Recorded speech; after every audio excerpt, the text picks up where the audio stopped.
আসসালামু আলাইকুম ভিউয়ার্স, কেমন আছো তোমরা সবাই? আশা করি ভালো আছো। আলহামদুলিল্লাহ আমিও খুব ভালো আছি। আজকে তোমাদের সঙ্গে আবার একটা ভিডিও শেয়ার করতে চলে এসেছি। আশা করছি তোমাদের এই রান্নাটা ভালো লাগবে। অবশ্যই কিন্তু প্রথম থেকে ভিডিওটা শেষ পর্যন্ত দেখতে হবে। আজকে আমাদের রান্না হয়েছে বাড়িতে খাসির কলিজা কষা। এর জন্য তো প্রথমেই আমি এই কলিজাটাকে খুব সুন্দর করে টুকরো টুকরো করে কেটে গরম পানিতে দিয়ে বেশ কিছুক্ষণ ধরে সেদ্ধ করে এটাকে ধুয়ে ফেলতে হবে, যাতে করে এর ভিতরে থাকা পুরো ময়লাটা বেরিয়ে আসে। আর যে একটা গন্ধ থাকে সেটাও কিন্তু একেবারে চলে যাবে। তারপরে এখানে কড়াইতে তেল গরম করতে দিয়ে দিয়েছি। এখানে কিন্তু রেগুলার রান্নার তেলটাই ইউজ করা হয়েছে। এখানে দিয়ে দিচ্ছি 1 টেবিল পরিমাণে পেঁয়াজ কুচি, তারপরে দিয়েছি রসুন বাটা 1 চামচ। এবারে ভালো করে এটাকে ভেজে নিতে হবে। খুব ভালো করে লাল লাল করে রসুন ও পেঁয়াজের মিশ্রণটাকে একটু ভেজে নিতে হবে। এরপরে আমি ছোট ছোট টুকরো করে আলু কেটে রেখেছিলাম। আলুটা তোমরা চাইলে নাও দিতে পারো, যে যার পছন্দ মতো। আলুটা এখানে দিয়ে খুব ভালো করে একসঙ্গে ভেজে নিতে হবে। এখানে আলুটা ভাজার সময় আমি একটু লবণ দিয়ে দিচ্ছি। অবশ্যই যখন কলিজাটা দেওয়া হবে তখন কিন্তু লবণটা আন্দাজ করে দিতে হবে। আলুটা দিয়ে আমি ভালো করে ভেজে নিচ্ছি। এখানে কিন্তু আলুটা ভাজার সময় 50% কুক হয়ে যাবে। এরপরে আমার লাগছে এখানে কিছু বাটা মশলা, যার মধ্যে রয়েছে শুকনো মরিচ, গোলমরিচ আর এখানে রয়েছে ভাজা জিরে।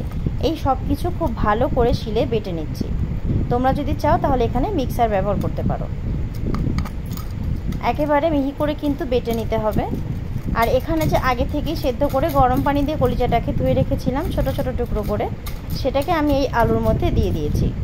এটাকে কিন্তু বেশ কিছুক্ষণ ধরে আমাকে কষিয়ে রান্না করতে হবে। এটা কষানোর সময় আমি এখানে দিয়ে দেব 1 চামচ পরিমাণে আদা বাটা।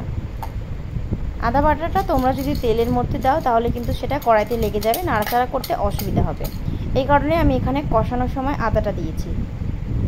হালকা একটু পানি দিয়ে দিচ্ছি যাতে করে নিচে লেগে না যায়। এরপর খুব ভালো করে নাড়াচাড়া করে আমি এটাকে আরও কিছুক্ষণ কুক করে নেব। আমার এখানে কিন্তু দেখতে পাচ্ছ আগে থেকে যেহেতু এটা একটু গরম পানি দিয়ে ধোয়া ছিল, তাই এখানে কিন্তু কোনো ময়লা বেরোচ্ছে না। সব ময়লাটা আমি গরম পানি দিয়ে ধুয়ে ফেলে দিয়েছি। এভাবেই কিন্তু গরম পানি দিয়ে ধুয়ে ময়লাটা ফেলে দিলে তাহলে কিন্তু রান্না করার সময় কোনো গন্ধ থাকবে না, আর এটা খেতে কিন্তু একদমই অন্যরকম লাগবে। এখানে অনেকটাই কিন্তু কষানো হয়ে এসেছে, আর এইদিকে আমার বাটা মশলা অনেকটাই হয়ে এসেছে। দেখতে পাচ্ছ মশলাটা কিন্তু প্রায় বাটা হয়ে গেছে। আমি এবারে খুন্তিতে করে মশলাটা তুলে নিয়েছি, আর ওই কষানো কলিজার মধ্যে মশলাটা সবটা দিয়ে দিয়েছি। খুব ভালো করে কিন্তু মশলাটাকে মাখিয়ে নিতে হবে, একেবারে চারি সাইডে যাতে লেগে যায় সেটা খেয়াল রাখতে হবে। আর শিলটা ধুয়ে আমি কিছুটা মশলার পানিটা রেখে দিয়েছিলাম, সেই পানিটা কিন্তু আমি এখানে অ্যাড করে দেব। তার আগে আমি এখানে দিয়ে দিচ্ছি পরিমাণ মতো হলুদ। হলুদটা দেওয়ার পরে আমি এখানে শিল ধোয়া পানিটা দিয়ে দিয়েছি। শিল ধোয়া বাটনার পানিটা খেতে কিন্তু রান্নার কিন্তু স্বাদটা আরও দ্বিগুণ হয়ে যায়। এটা তোমরা যারা শিলে বাটা মশলা খাও তারা অনেকেই জানে। দেখতে পাচ্ছ কষানো কিন্তু প্রায় কমপ্লিট হয়ে এসেছে।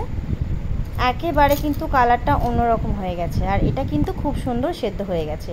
আলু এবং কলিজা দুটোই কিন্তু খুব ভালো রকম সেদ্ধ হয়ে গেছে, আর রান্নাটা থেকে কিন্তু অনেকটা তেল ছেড়েছে। আমি উপর থেকে আরও একটু কাঁচা সরিষার তেল ছড়িয়ে দিয়েছি। তারপরে আরও কিছুক্ষণের জন্য আমি কুক করে নিয়েছি। আর এখানে আমার রয়েছে আরও কিছুটা মশলা, যেটা আমি নামানোর আগে দিয়ে দিচ্ছি। এখানে দিয়েছি আমি লবঙ্গ, দারচিনি, এলাচ। এই সব কিছু খুব ভালো করে বেটে নিতে হবে, একেবারে মিহি করে বেটে এটা সবার শেষে নামিয়ে নেওয়ার সময় আমি নামিয়ে নিয়েছি। আজকের মধ্যে এখানে শেষ করছি। সবাই ভালো থেকো, সুস্থ থেকো। খোদা হাফিজ।